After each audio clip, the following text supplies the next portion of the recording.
Day for Devotions with Daniela. We are reading White Women Get Ready: How Healing Post-Traumatic Mistress Syndrome Leads to Anti-Racist Change. I am reading this on a daily basis as part of my own practice of deconstructing the delusion of white supremacy. And if you would like to follow along, you can get copies here. This is a chapter called Naming Ourselves. Adopting Ethics. Adopting Ethics. During my 3-year baby temptation window, there were a few possible scenarios that would have had me raising a child of color. My former partner and I had decided against bringing biological children into the world. Our options for parenting then were limited to adoption, fostering, and being named guardians in an aunt and uncle's will. My short and shallow dip into the adoption and fostering interwebs was sobering. I found out that adoption rates are higher for white babies and that white babies cost more. For one thing, the fact that babies cost, that people are paying for children, that white people can and do pay for Black and brown babies, deeply disturbed me. I felt the nausea of the slave auction block, that troubled feeling in my gut when I first heard about the graves of Native children found behind my boarding schools. I remembered how poor European children were sent into servitude an ocean away. Certainly, adoption agencies are not the first to have commodified children. Footnote says boats of European children were shipped as indentured colonial servants to families who paid for them. I understand intellectually that adoption agencies have staff, legal, and childcare costs, and that is what adoptive parents are paying for.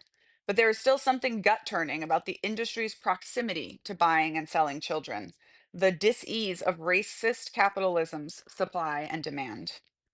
Many of these children may be in impoverished and sometimes desperate situations, often without family support.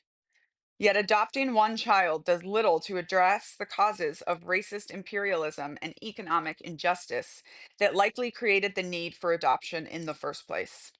Adopting does not fix the reason why children enter adoption and foster systems. It won't address the economic realities of their birth families, the disempowerment of their birth parents' reproductive choices, the depletion of mental health resources, or the internalized racism of the teacher or social worker who handed over the child to the state. It certainly doesn't address how an international industry has been established to cater to wealthy white North Americans.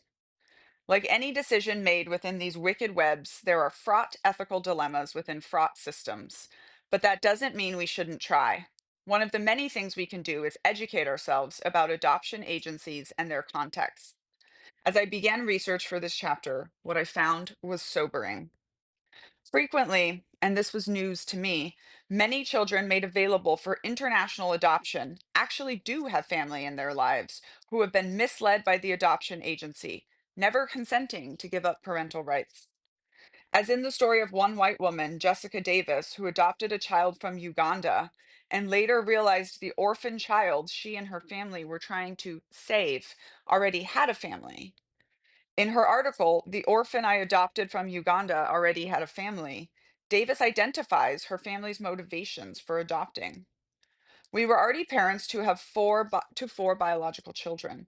So this was not about having another child or simply growing our family. For us, adopting was about sharing our abundance, our family, love, and home with a child who lacked these basic necessities, which is the wrong motivation for adopting, right? You're only supposed to adopt because your family is not complete yet. Otherwise, you end up expecting that child to be grateful. Davis also points to Catholic Relief Services statistics that reveal that the vast majority of children in orphanages and countless children adopted internationally are not orphans at all. In this case, Davis's good intentions, her recognition of her family's privileges, having the desire to share, the welcoming of a child into her family with open arms and love, ultimately helped reunite the stolen child with their family. But it also was what motivated the separation in the first place. It keeps going because the next section is called The Great White Mother, and we'll read about that tomorrow.